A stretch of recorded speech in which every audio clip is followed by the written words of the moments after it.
everybody, welcome back to my channel, or welcome if this is your first time here. Today wait, let me check to be sure. Come on phone, wake up.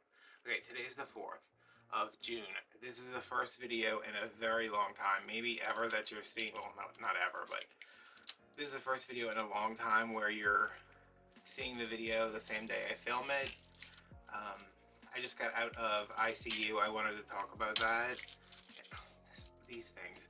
I want to talk about that, but you know, I can't just sit here and be like, let me tell you what happened. So I'm going to clean this grapevine and show you how to get it nice and pretty if you don't like this kind of scraggly look. I don't mind it. I mean, it's a bunch of twigs wrapped together, so you know, it is what it is. This is an 18-inch Ashland grapevine from Michael's. They're usually the cheapest, surprisingly. The ones at Walmart, if you can find nice thick ones, are really nice, but that is a needle in a haystack situation. So I'm going to tell you how to do this, then I'm going to do it, and then we're going to talk. So if you just want to know how to do it and you don't want to hear my life story, you're probably smart to just, you know, watch the beginning of this. So this is 18 inches. It's not round, but it's oval kind of, and I think I'm gonna try to reshape it to be a little bit more oval, but that's a different video. Let's see, this side. First thing I'm gonna do is rock this back and forth to feel okay. This is pretty much flat on this side, and then I flip it over. Okay, they're both pretty flat, so whatever side you want to use, pick the one that looks the prettiest.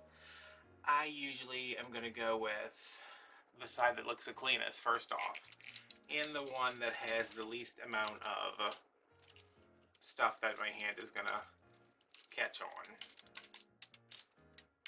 It's wrapped like this, so I'm just running my hand this way, and it's catching on a lot of stuff. So let's check this side.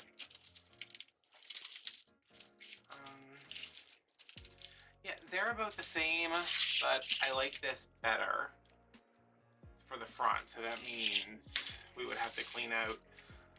You're gonna have to clean out both sides either way. We're picking what side we want. You don't want any of this. If this is gonna be the back, is there a way that I can mark this as the back? Yeah. Let me take this leaf and just stick this in here. This will be the back. This is up against the customer's door. Anything that catches on your hand when you do like this, you know, kind of like this giant stick they insist on including in here. I'd love to see how grapevine wreaths are made. It's gonna scratch a door, so take it out, toss it. If you don't like the leaves, take them out. Some of the tools that you can use, pliers for cutting bigger pieces, and if you have a pair of crappy Dollar Tree scissors, you can use those. I'm not going to use my good scissors to cut wood. These are always right here, so I'm just going to go through, start nipping this out. Anything that gets caught on, anything you don't like. A piece like this that's just kind of doing its own thing, you can either pull this back and try to tuck it in, you can cut it off. Not going to make a whole lot of difference in the finished product, but some people like a super clean wreath, and if I could buy them super clean for the same price, I would buy them super clean. I'm not going to lie to y'all and be like, oh no, I love having all this excess crap in here, but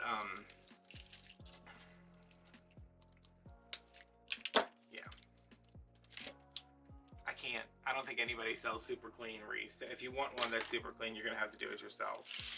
So that's really it. The only other thing I'm gonna do, let me take off some of this overgrowth here. Again, I don't mind the little tendrils sticking out, but I don't want anything that's gonna catch. I don't want anything that's gonna catch on my ribbon. I don't want anything that's gonna catch on if I barely ever add deco mesh to wreaths, but if I do, I don't want it to catch on anything.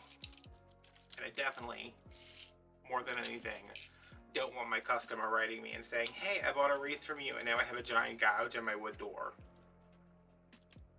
And I have to say, I'm sorry, we're no longer in business.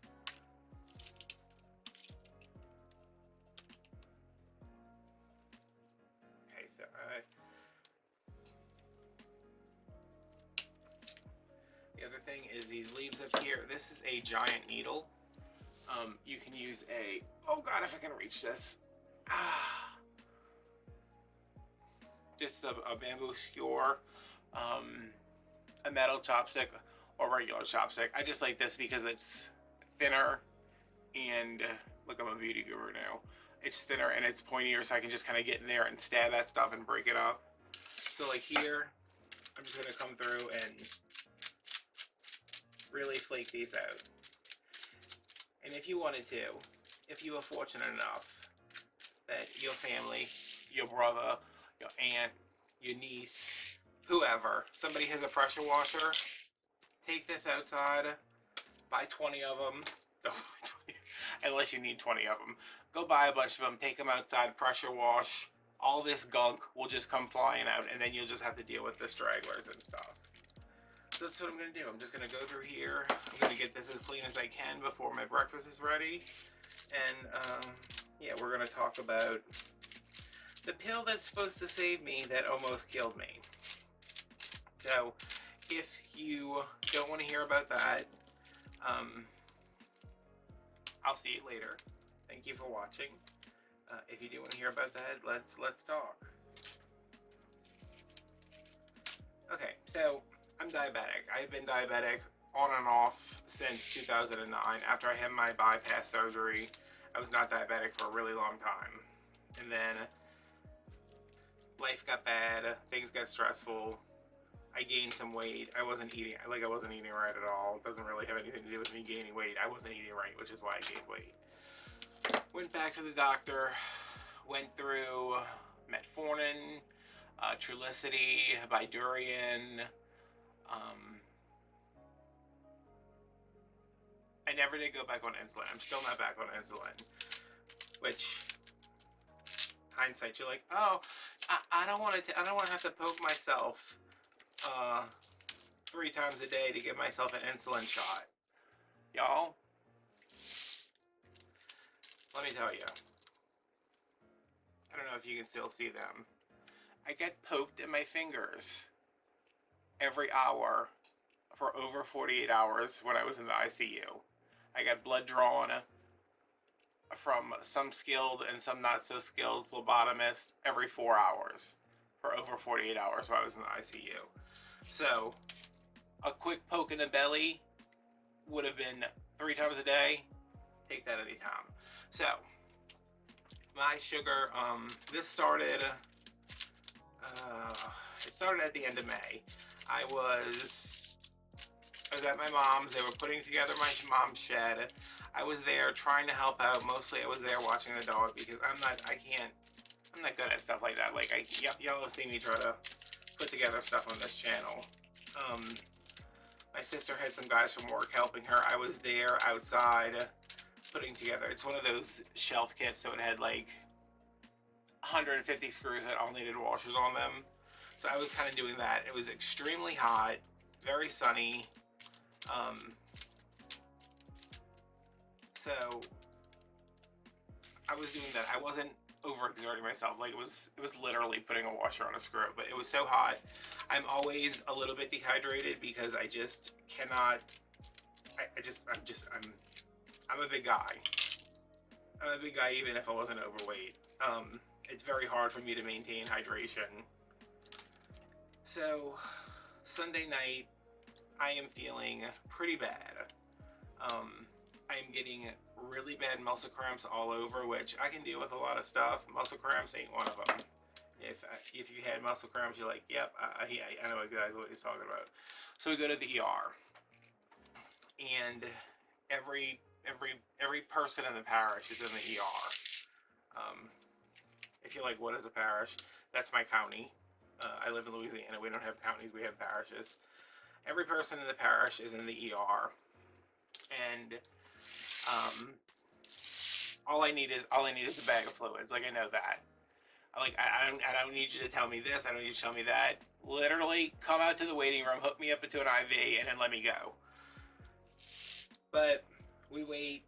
I go through triage. The nurse is like, oh yeah, it does sound like you're dehydrated. I was like, it's not a question of if I'm dehydrated. I am dehydrated. I need a bag of saline. I don't need any blood work. I don't need anything. That's all I need.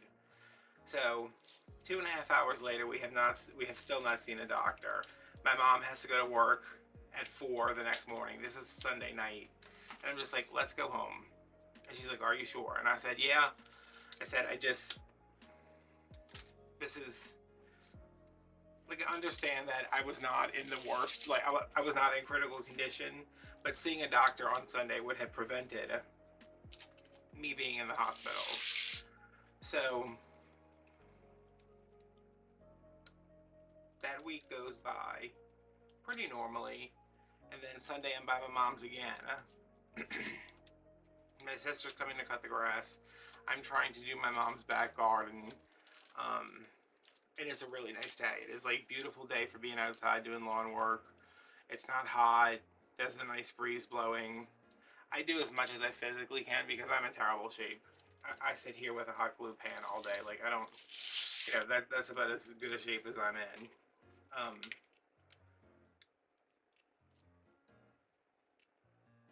So, like, Sunday I'm okay, and then Monday, like, I'm not feeling good. I am peeing a lot, and I just telling my mom, I was like, I think I need to go to the doctor.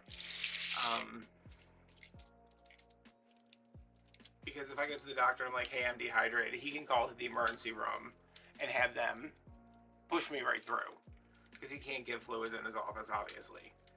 So I'm like, oh, but it's going to take forever to get an appointment. I luck out, I get an appointment on Thursday. So I talk to him, he does my blood sugar, he's like, your blood sugar's really high, and I was like, yeah, I know.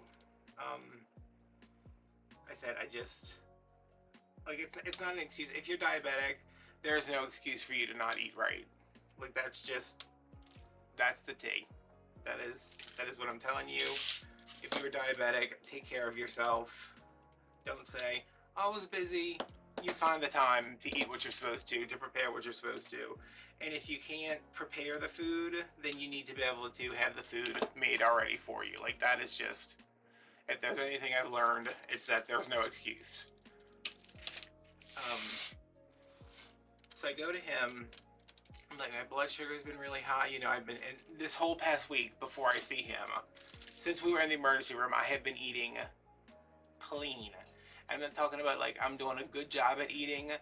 There is not a carb that has entered my mouth, besides stuff that occurs naturally in, like, fruits and vegetables. And when I say fruit, I mean tomatoes. I'm not talking about, like, I'm sitting down eating a banana or a box of strawberries. So I'm like, I have been eating clean for almost a week now. I said my numbers have not changed. I said I am urinating constantly. I said I'm dehydrated. I know I'm dehydrated.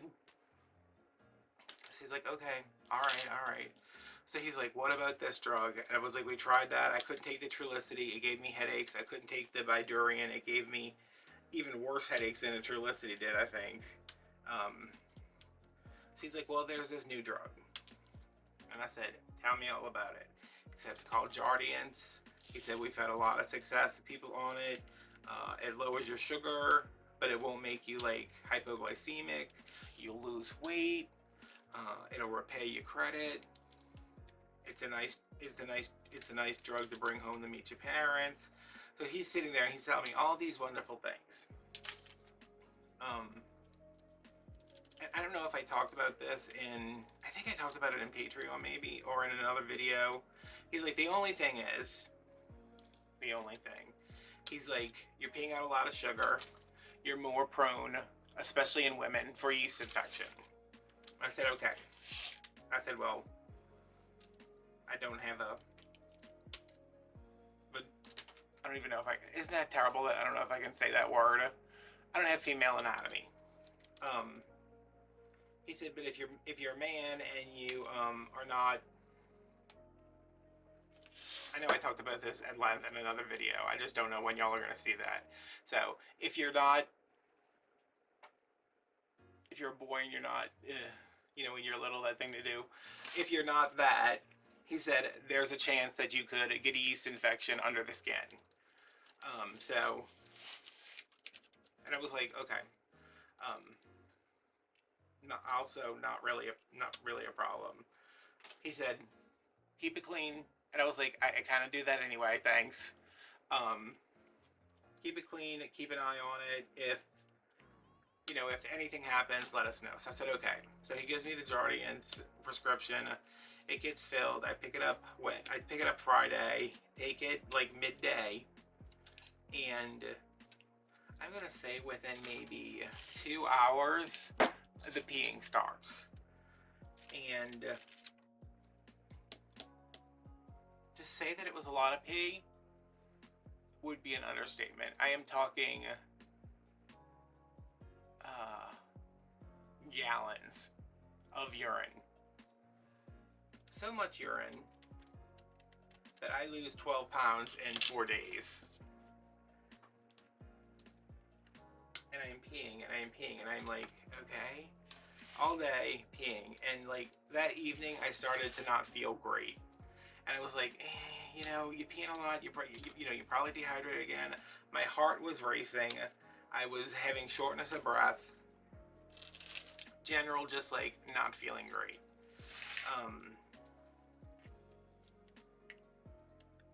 So I'm like, okay, it's probably, and that's not really listed on any of the side effects. So I'm like, okay. I said, it's a new medication, or like I'm not good when I take new medications because is it the medication? Is it my anxiety? I don't know. So I take it Friday, don't feel good. Take it Saturday, don't feel good. So I decide on Sunday, I'm not going to take it until nighttime because if I'm feeling horrible, I'm going to do that while I'm sleeping. Like, that's just, if most of my pills give me any kind of adverse reaction, they go in the nighttime pill box. So Sunday, I go by my mom's, I try to plant this little garden, get all hot and sweaty, come home, go to sleep. No. Yes. I took it, did I take it Thursday? No, I took it Friday, Saturday, Sunday night, and then Monday night. And then Tuesday morning, when I get up, you guys, when I tell you I have never been more scared that something was going to happen to me, I can't put into words what it was like to wake up and to literally hear the thumping in my chest, like thumping in my chest. I could feel my chest like pounding. I could not get a breath in. I look on my phone. My doctor has an appointment. I immediately take it. I call my mom and I'm like, I'm going to the doctor. She's like, what's wrong? I said, I don't know. I said, I don't know what's going on. I said, I can't breathe. I can't take a breath. My heart is pounding. My body is cramping up. I feel terrible. She's like, do you want me to come to the doctor with you? And I said, no. I said, it's fine. She's at work. There's no point in you coming to the doctor with me. Go to the doctor. I get in with him pretty early. It was like 9:45, I think. Get in with him. He sees me. My heart is racing. He's asking me all these questions. He does an EKG. And he's like, I need to send you to the emergency room. And I was like, what's up? He's like, we need to see what's going on. And I was like, and he's like concerned. Like, I have a pretty chill doctor, and he's obviously concerned. And I'm like, see what's going on, like what? He's like, I need to make sure you're not about to have a heart attack or you don't have a blood clot in your lungs. And I said, why would I have that? He said, we need to get you to the emergency room. Nurse comes in, sticks me in a chair, wheels me down there. I call my mom. She leaves work and meets me in the emergency room. Right as I'm getting there, they immediately take me into triage, from triage into a room, start some fluids, draw some blood. And my mom's like, what do you think it is? I was like, I said, at this point, I'm just like, I don't know.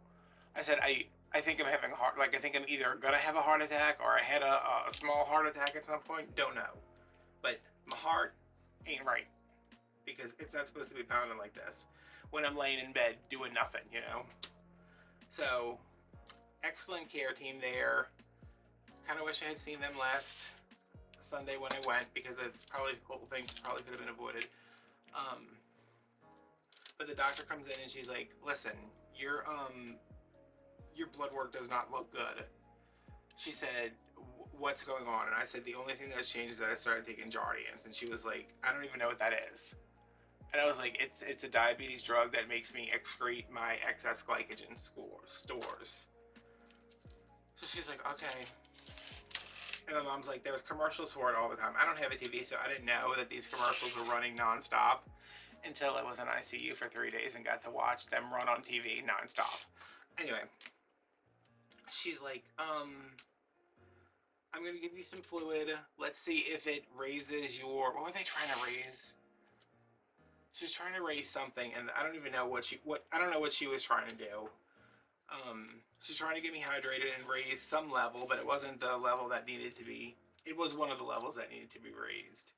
So she gives me a bag of fluid, and then she's like, we're going to check you again. Come and draw more blood after the first bag. Check me again. Start me on 2 bags next, because she is like, these numbers aren't doing what I want.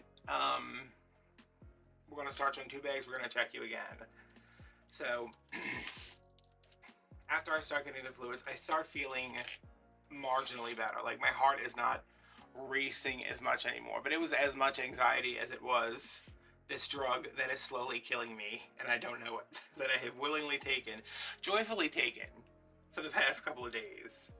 So she's like, she comes back, she's like, I know you don't want to hear this. She said, I have to admit you. She's like, I can give you fluids for the rest of the day here, but you need round the clock, like, continuous fluids, because you are so dehydrated. And I am not that person that's like, oh yeah, the hospital. I'm like, I hate the hospital. I hate being there. I know that I'm not gonna have anybody to watch the dog because my mom's dog, my dog don't get along. I'm worried about that. I'm worried about, I'm worried about a lot of things. But I say, okay, and my mom was like, really? Because she usually, if there's a thing where I have to end up in the hospital, it's a fight between us about whether or not do I really need to go. I said, okay. And my mom was just like, really? And I was like, Mom, I literally thought I was having a heart attack this morning. I am not going to risk anything. So she's like, I'm going to go. She's like, I'm going to go home. I'm going to feed the dog. I'll go check on your dog. Because we had been in the ER for a while at this point. It's like 2 o'clock. We've been there for maybe 4 hours or so. So she leaves and the nurse comes in. She's like, and he's like, so they're admitting you to the ICU. And I said, why ICU? He's like, because that's what you need. So at that point, I'm like, okay, I'm a little scared of this. To make this very long story shorter, they made me to the ICU. The Jardiance has caused my blood to go acidic, which, if you're diabetic, you know about diabetic ketoacidosis. I am not in diabetic ketoacidosis because my blood sugar is not high enough to cause that. I am in medicine-induced acidosis, where the acid levels in my blood are so high and I am so dehydrated that it is causing my heart to work overtime to pump the blood around, because the blood is thicker with the less, obviously, the less water you have in your body, the thicker your blood is going to be. And the acid is using up all the CO2 in my blood. So she's like, it's just going to be an overnight stay. It was not an overnight stay because they could not get my CO2 levels up. My bicarb count was really low.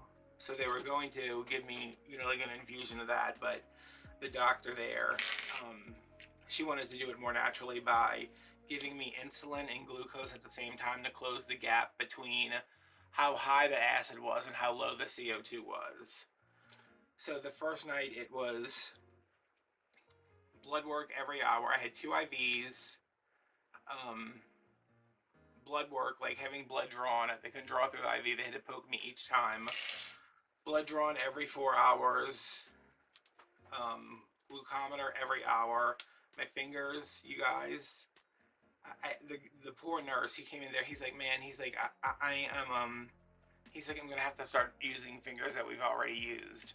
So he started off like in the middle, and then he went to the sides, and then he was like, I'm gonna have to start going in fingers we've already used. So I was like, do what you have to do. So he's poking me all day, the nurses are poking me, and I just keep waiting for those levels, and they're like, you know, you're not really, you're not doing what you need to, your body's not doing what you need to do, and we either need to figure out some kind of other way to do it, but we need to keep you here another night. And I was like, okay. And this is after a night of me peeing constantly, blood pressure cuff going off every 30 minutes, and them waking me up to draw blood every 4 hours and waking me up to prick my finger every hour.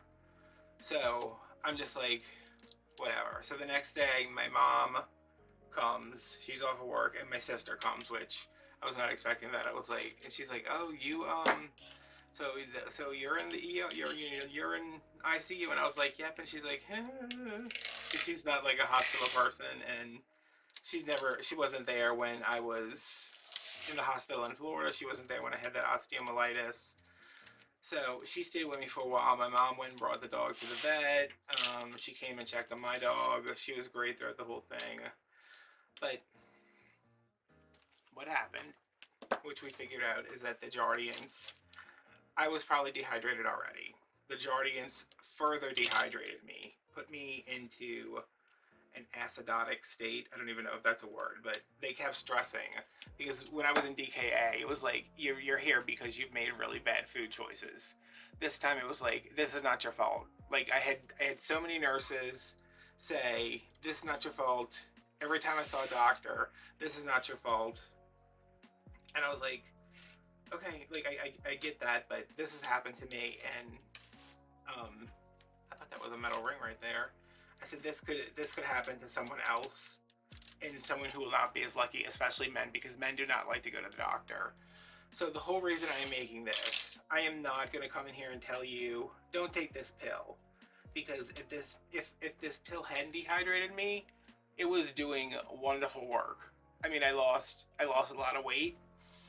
My blood sugar went from like 280 fasting to like 160 overnight. But they say that, you know, in the video, because my mom was like, I can't believe you haven't seen the commercial. Well, I ended up seeing the commercial because they play nonstop. I was like, how are they hyping this drug up so much? And when I talked to one of the, what is the kidney doctor? I think it's like a nephrologist. She came in and she's like, your doctor, she's like, your primary put you on this, right? And I was like, yeah, she was just like, She's like, I get an email every day from pharmacy reps asking me, why aren't your patients on this?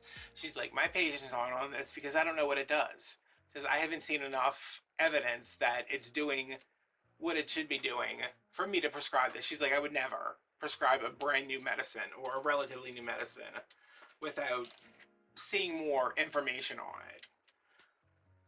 So I don't blame my doctor, because he was like, hey, he's a special case where the metformin is not doing enough on its own, and he has adverse reactions to the other. Let's try this. So I don't hold any ill will towards him.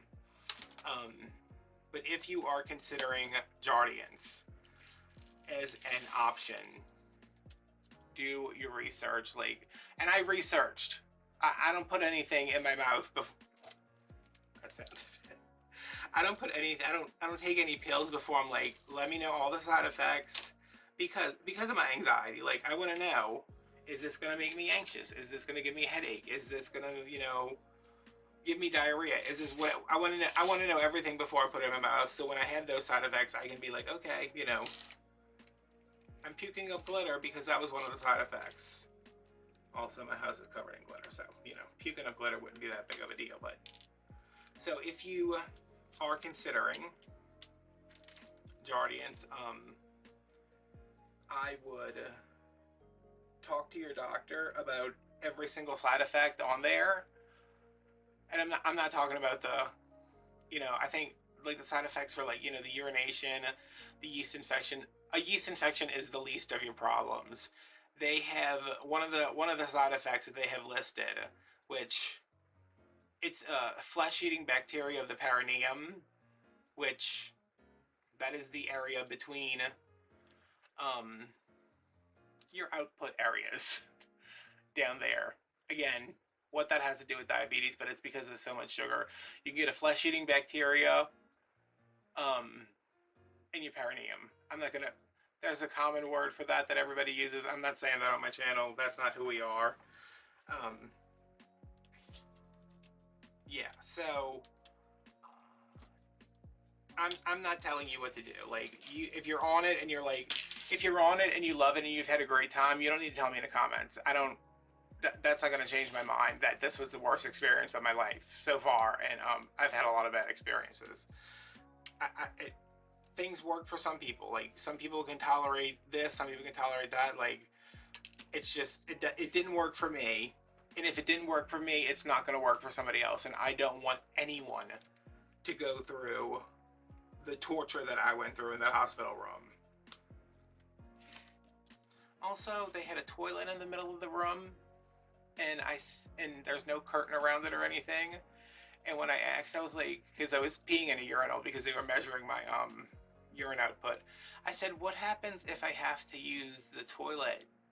And she's like, oh, we'll pull the curtain to the room shut. And I was like, and then you want me to use the toilet in the middle of this room? Because it was just like off to a corner, like 5 feet away from where my mom was sitting. And I was like, you want me to use that toilet that's just hanging out in this huge room? My mom was like, I can go outside. I was like, that's not the issue. The issue is that there is no curtain between anything.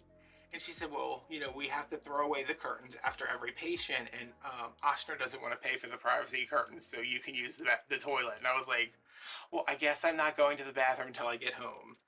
And I did not, so take that, Oshner and Jardiance. But yeah, I'm home, I'm better. My mouth is very dry now from talking because I haven't been doing much talking, and I'm hungry, so I'm gonna go eat. I'm gonna try to make up for 3 days of lost work, which is actually like 5 days of lost work if you count last week.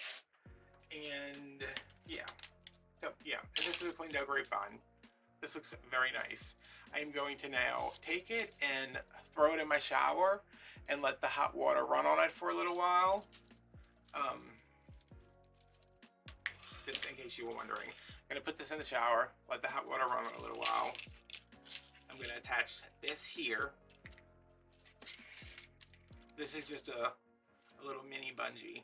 Actually, no, I might have to, because these are really short. Once it's wet, actually I can do this once it's dry, but it'll be easier once it's wet. Hook this on some of the bigger pieces. Wrap it around the back.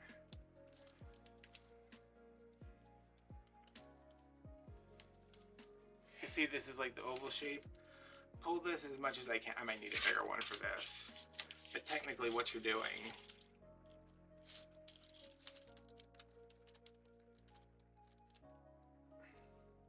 and my arms are killing me. I would have thought sleeping in a little bitty tiny bed would not be great. You're pulling this, that's not in the middle, but you're pulling it together, so as it dries, it'll dry in the new shape. So yeah, thanks for listening. Do your research, be healthy. Yeah, so lots of videos coming up.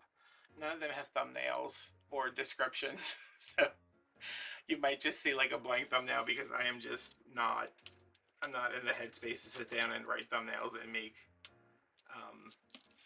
thumbnails and write descriptions. So thanks for listening. Be safe, be careful. I love you guys. Thank you for all the support on Instagram. I mean, that was like, I was like, you guys, I was like, all these people are like, just, they're so thoughtful.